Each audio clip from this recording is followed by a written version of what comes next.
Hello, welcome back to the channel. And today we are in Mark 10. Hope everyone's doing good on this day that the Lord has given us.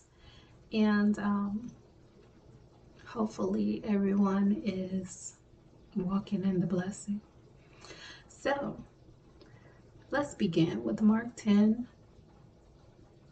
And he arose from thence and cometh into the coast of Judea, by the farther side of Jordan. And the people resort unto him again, and as he was wont, he taught them again. So, as the people came to him again, wanting more, he gave them more. In verse 2, and the Pharisees came to him. What would the day be without the Pharisees and the Sadducees and the scribes, right? And asked him, is it lawful for a man to put away his wife? Tempting him. So they were testing him about divorce. In verse 3, let's see what the teacher says. And he answered and said unto them, what did Moses command you? Verse 4, and they said, Moses suffered to write a bill of divorce.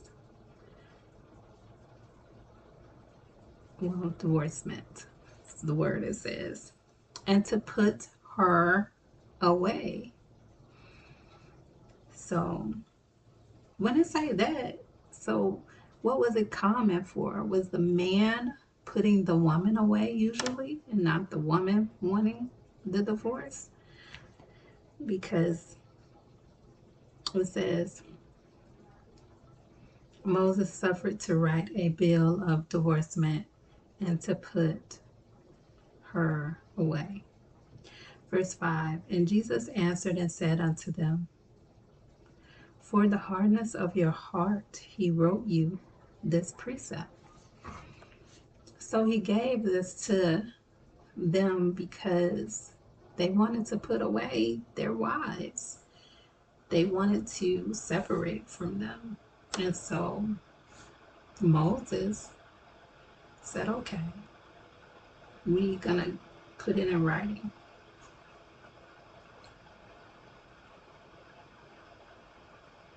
You know, my thought was, the commandments are in writing too. Like they were handwritten by God himself. So it's like, okay, it's in writing. It's done, for this worldly, for the worldly things. I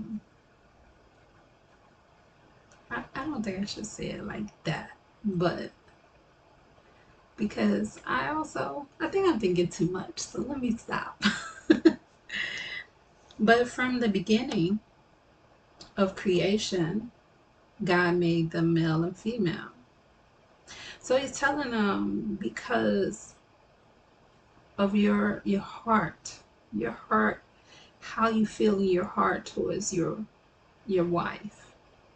He, suffered you to write a bill of divorcement to let you out of what is ill in your heart so that you don't want to be married no longer.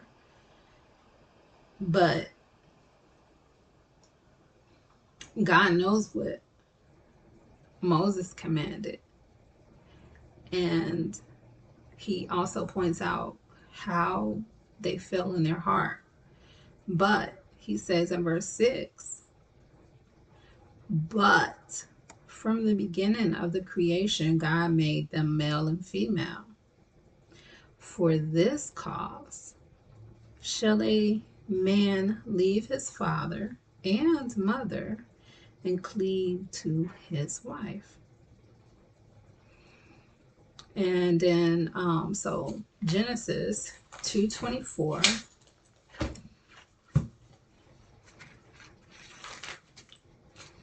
says, therefore shall a man leave his father and his mother, and shall cleave unto his wife, and they shall be one flesh.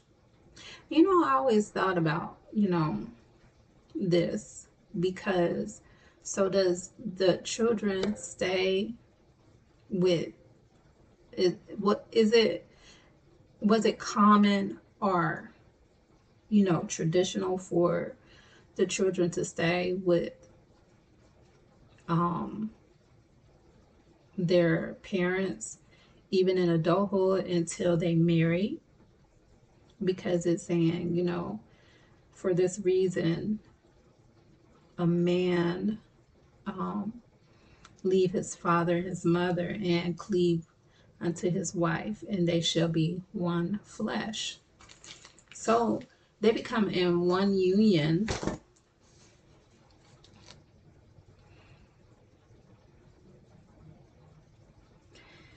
In verse 8 it says, and they twine, which would be two. So the two of them is will be one flesh, so that they are no more two but one. So they will act in union and unity and harmony. I said harmony.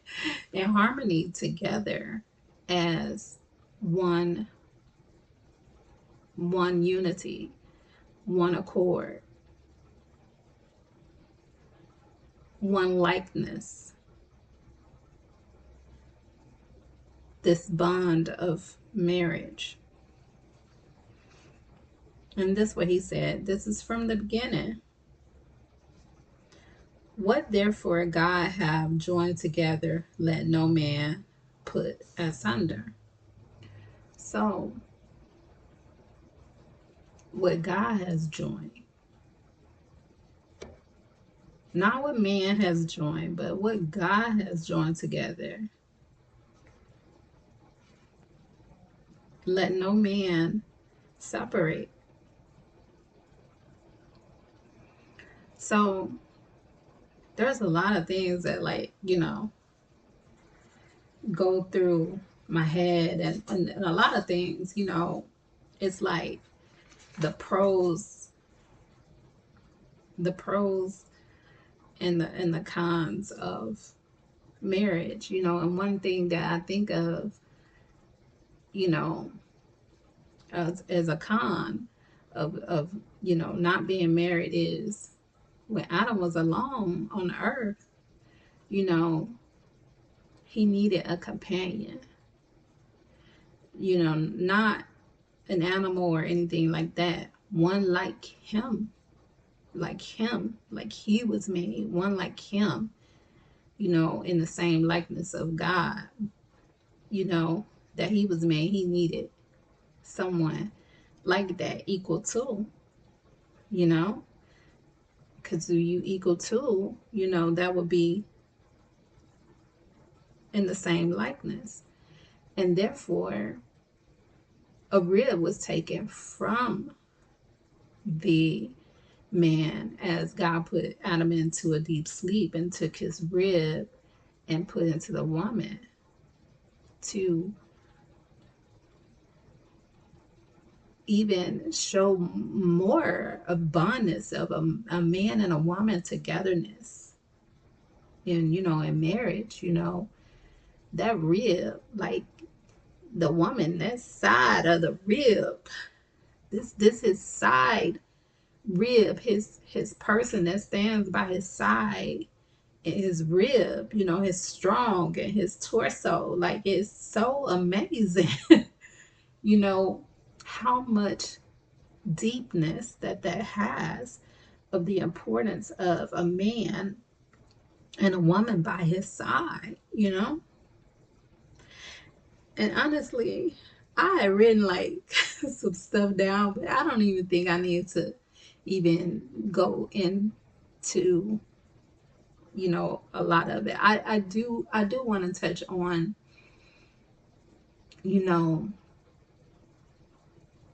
not being married and having different partners and things like that.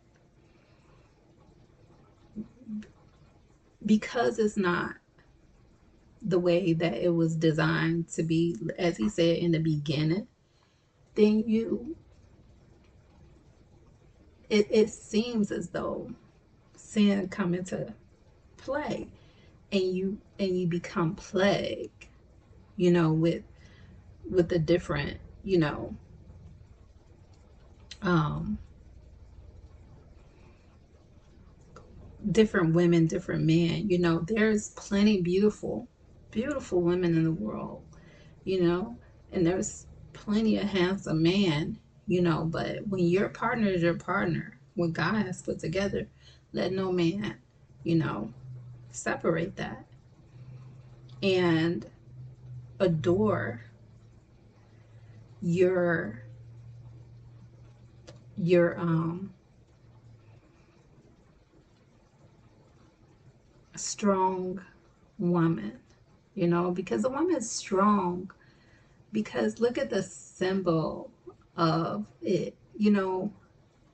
The woman received a rib of a man, and a man is the head, and he's strong, and that part of that man is a part of that woman. you know oh my goodness. So deep. But you know what I'm trying to say is that when it's not like that, and you have different partners that don't become one, because many partners don't become one. They say the two become one, not the three, the four, the five become one. You know, so you know, um, you have things like, for one, diseases. Um,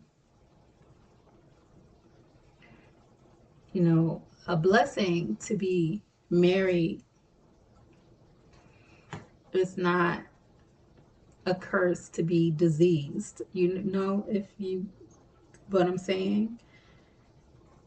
And so when you have many people, you take that chance of that. Um,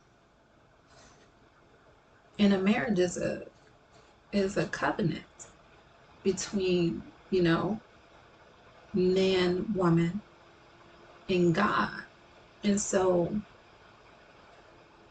as you honor God, you honor each other in that way. Man honors his wife, and wife honor his, well, wife honor, yeah.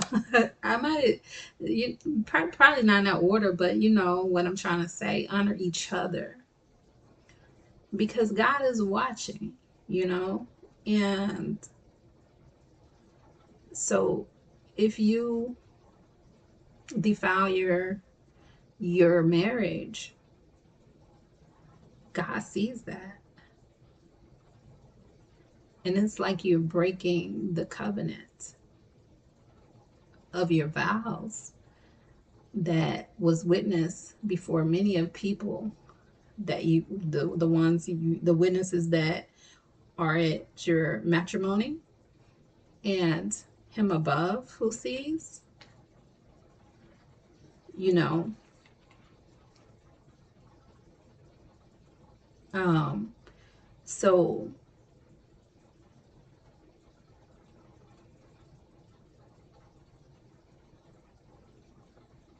if you let sin enter, whether in your marriage or if you are with many partners, there's always a consequence. You walking in darkness, and you can have, you know um plagues, which will be diseases, and brokenheartedness, and the heart is something that is very fragile. It's very fragile. And you should guard your heart because it's very fragile. It's very vital.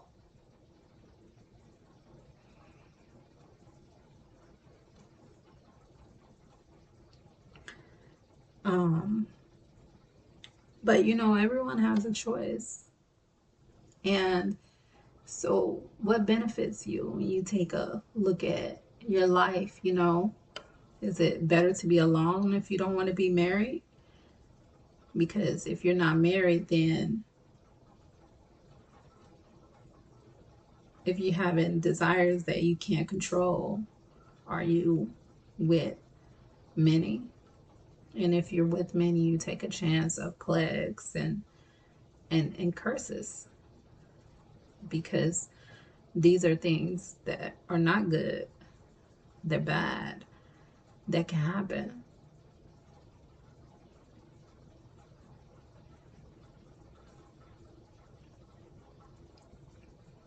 And in marriage, the two become one is the way it should be. If you're not becoming one and you have like, issues and things like that, take it to God. Take it to, your pastor. There was something I heard yesterday and it was on marriage and everything like that. And there was this couple and he said that he had to go through like 4 months or something of counseling before him and his wife even got married. You know, a lot of times we don't know what we're stepping into and what it's going to be like. We are capable, but sometimes it's like, you might need some extra. And he was able to acknowledge that, as for, some acknowledge that they may not be ready, you know, for marriage. And if they're not ready for marriage, how do you control yourself from, you know, um, curiosity and all these things? You know, I don't want to get too deep into it because it's quite a lot, but counseling and talking to God because what God has ordained, you know, is not for um Adam and Eve. They made mistakes. They made a big mistake, but they worked it out. you know as far as one can see, as they had children and everything. After that, they didn't depart, and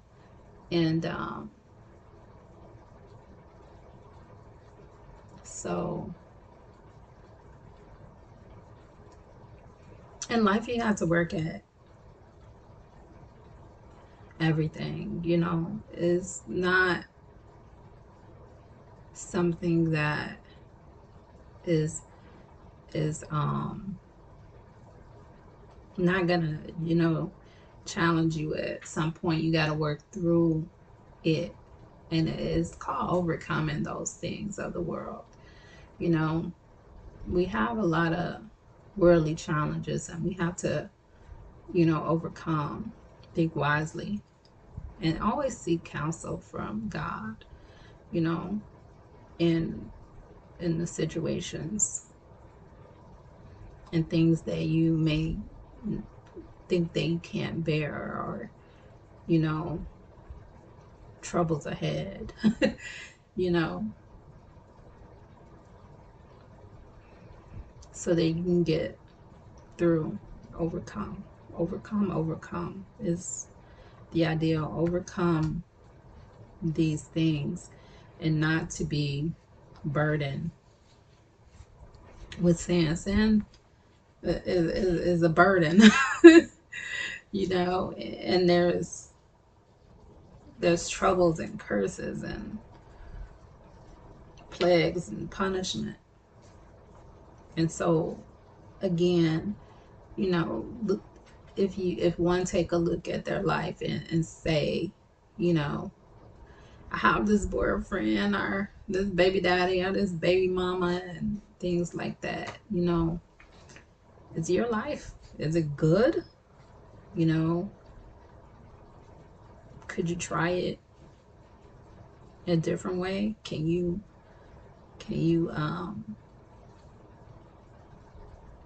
wait for marriage?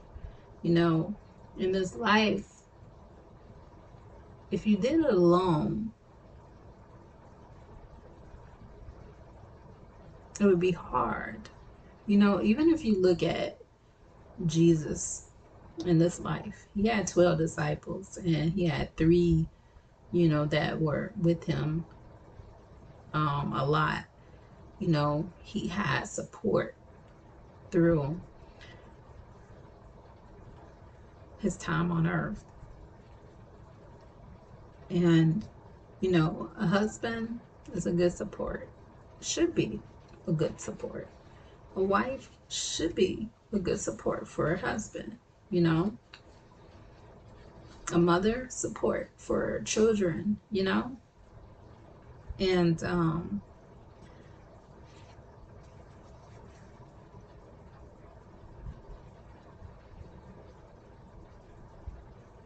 even if you know, in task, you know, even if you look at the creation of the world, and let's go to to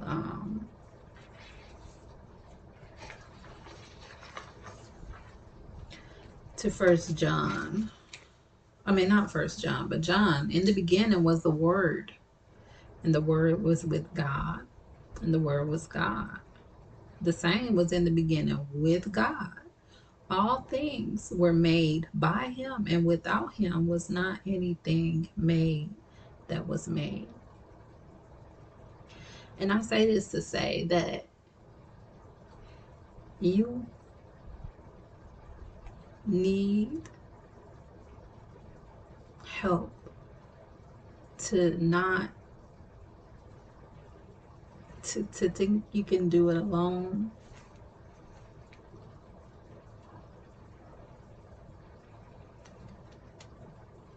Even if you thought that you did it alone, without him was not anything made that was made. He helped you. And he's a good helper.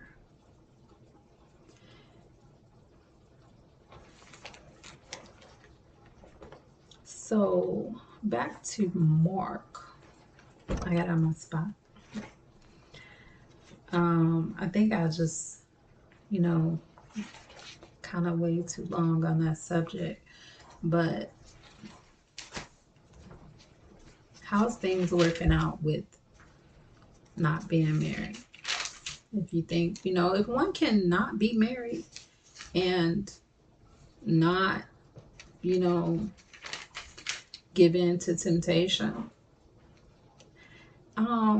if you can go through life and be a virgin your entire life and not marry, that's wonderful.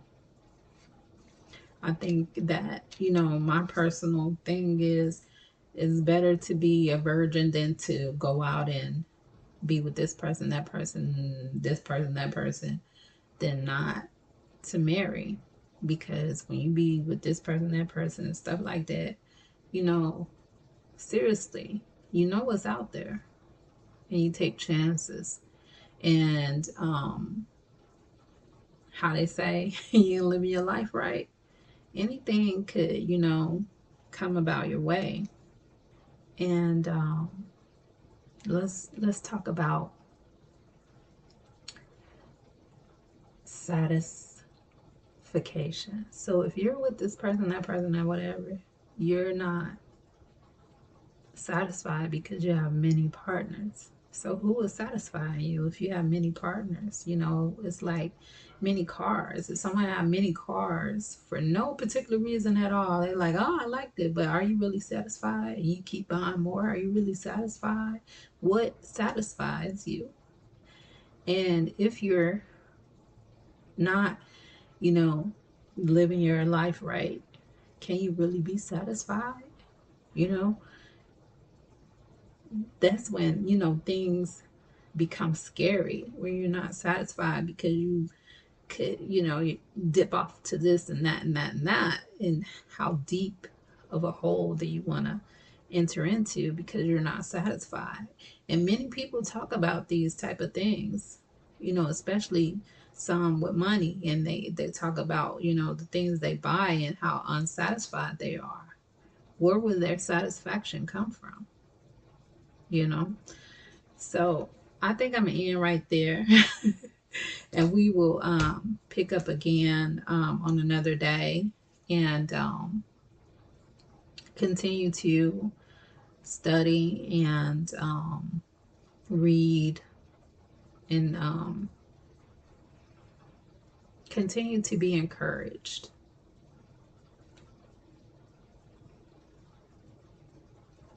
And may God will be done on earth as it is in heaven. Amen.